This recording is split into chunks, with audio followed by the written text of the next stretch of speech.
জাকিৰ হুছেইন সিকদাৰে কৈছে যে ফৰেনাৰ্ছ ট্ৰিব্যুনেলে যিসকলক বিদেশী সজাইছে হেতু ভুল তেওঁলোকে ভাল আইন কানুন কৰা নাই সদন কমিটি গৈ পৰীক্ষা কৰিব লাগে যে তেওঁলোক বিদেশী হয় নে নহয় এটু কোৱা নাই জানো আপুনি মই যেতিয়া প্ৰথম ডিবুটাৰ লগাই কোনো এজন মানুহ ডিবুটাৰ লগাই তেও নাজানে নহয় আপুনি নাজানে যে মানুহ নামত ডিবুটাৰ হৈ আছে তেও নাজানে তেও নামত নোটিশ পঠাই তেওঁৰ ঘৰলৈ নোটিশ নাযায় নোটিশ তেও নাযায় যেতিয়া এক্সপাৰ্টি হৈ যায় তাৰ পিছত বিদেশী হিচাপে হৈ যায় যেতিয়া আদালতত যায় এপ্টিকোডত যায় তেও বিদেশী হিচাপে ৰায় নিদিয়া সেইকাৰণে মই সদন কমিটি এটা কৈছে এবাৰ মানৱতাৰ খাতিৰত এবাৰ কৰিব লাগে আমাৰ মাননীয় অধ্যক্ষ মহোদয় আমাৰ বিৰোধী দলটোৱে কি ক'ব আপোনালোকে যদি সংঘবদ্ধৰ এটা শব্দত কয় চৰকাৰে ৰেসপন্স কৰাত সুবিধা হয় জাকিৰ হুছেইন সিকদাৰে কৈছে ট্ৰিব্যুনেলে নোটিশ নলয় এক্সপাৰ্টি কৰে ট্ৰিব্যুনেল বেয়া একেটা জায়গাতে দেৱব্ৰত শইকীয়াই কৈছে 200খন নতুন ট্ৰিব্যুনেল কৰক এতিয়া আসল ট্ৰিব্যুনেল বেয়া বুলি কোৱা নাই কি লাগে কি আপোনাৰ মই ট্ৰিব্যুনেলত কেতিয়া যায় যেতিয়া প্ৰথম এজন ব্যক্তিক ডিবুটাৰ কৰে মই ট্ৰিব্যুনেল বেয়া বুলি কোৱা নাই আপুনি কথাটো বেলেগ ডিবুটাৰো মই এই কথাটো বেলেগ পিনে নাই যে এক মিনিট ডিবুটাৰো সোণোৱাল ডাঙৰীয়াৰ চৰকাৰ হিমন্ত বিশ্ব শৰ্মাৰ চৰকাৰ দিনত হোৱা নাই ডিবুটাৰো আপোনালোকৰ দিনতে হৈছে এটা আপোনালোকৰ দিনত হৈছে প্ৰফুল্ল মহন্ত চৰকাৰ দিনত হৈছে ডিবুটাৰ এজিপিৰ দিনত আৰু 1997 ত ডিবুটাৰ কনসেপ্ট আহিছে আৰে এনেকৈ আছে তেখেতৰ হাতত বিভাগ আছে ডিবুটাৰ এজিপিৰ 1996 কৰিছে আননেসেসাৰিলি স্যাৰ ডক্টৰ ভেস নন্দদুল স্যাৰ ডিবুটাৰ 1997 ত প্ৰথমবাৰলৈ হৈছে আৰু ডিবুটাৰ কেনেকৈ স্যাৰ বৰ্ডাৰ পুলিচে চিহ্নিত কৰে এইখিনি কথা জানে তেখেতসকলে কংগ্ৰেছ দলৰ দিনত কিমান ডিবুটাৰ হৈছে অহাকালি মই টুইট কৰি দিম আপোনালোকে নিজে চাব এনেইটো কথা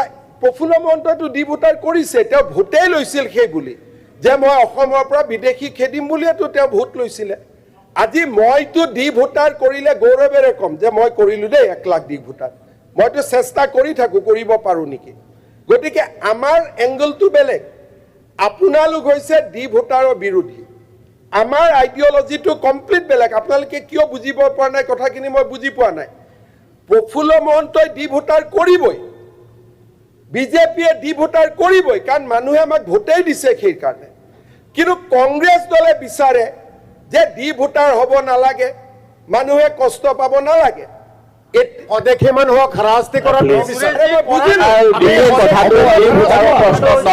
গোটেই কথাটো হৈছে প্ৰকৃত বিদেশী বহিষ্কাৰ হয় কিন্তু বিদেশী খেদাৰ নামত স্বদেশী নাগৰিকৰ স্যাৰ আৰ্বিট্ৰেৰিলি হ'ব নালাগে আনফেয়াৰলি হ'ব নালাগে আনজাষ্ট হ'ব নালাগে আনৰিজনেবল হ'ব নালাগে স্যাৰ এইটো হ'ব লাগে ফেয়াৰ ৰিজনেবল জাষ্ট আৰু উইদাউট নট আৰ্বিট্ৰেৰি আমি এইটো বিচাৰিছো স্যাৰ এইটো ভুলকে কৰিব নালাগে ঠিক আছে যে ৰহিম ভাই প্লিজ মই বিৰোধী দলপতিক 100% সমৰ্থন কৰি কৈ আছো যে আনজাজ হ'ব নালাগে ফেয়াৰ হ'ব লাগে স্বদেশীক দিগদাৰ কৰিব নালাগে বিদেশীক দিগদাৰ কৰিব লাগে সব বুজিলো এইখিনি বুজাৰ পিছত অসমৰ ইতিহাসত আটাইতকৈ বেছি ডিবুটাৰ হৈছে হিতেশ্বৰ শইকীয়া চৰকাৰৰ সময়ত আৰু তৰুণ গগৈৰ সময়ত এইটোৱে হৈছে ফেক্ট জাকিৰৰ টিকট কাটি তোমাক দি দিব তুমি চিন্তা কৰিব নালাগে বহি থাকা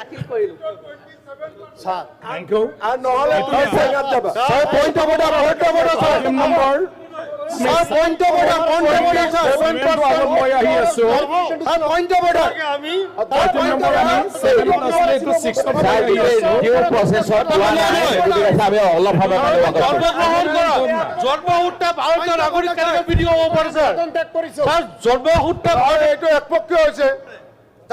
order.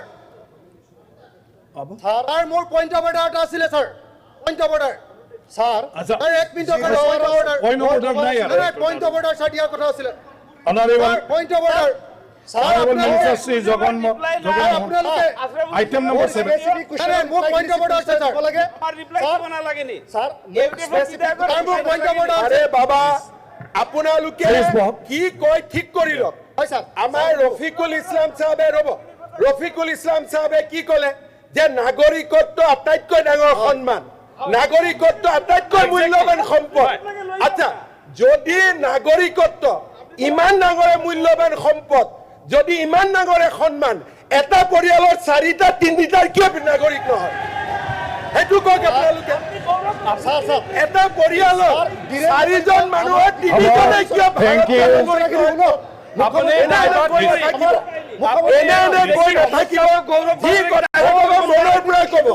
আপুনি বিদেশী যি কথা ক'ব মনৰ পৰা ক'ব।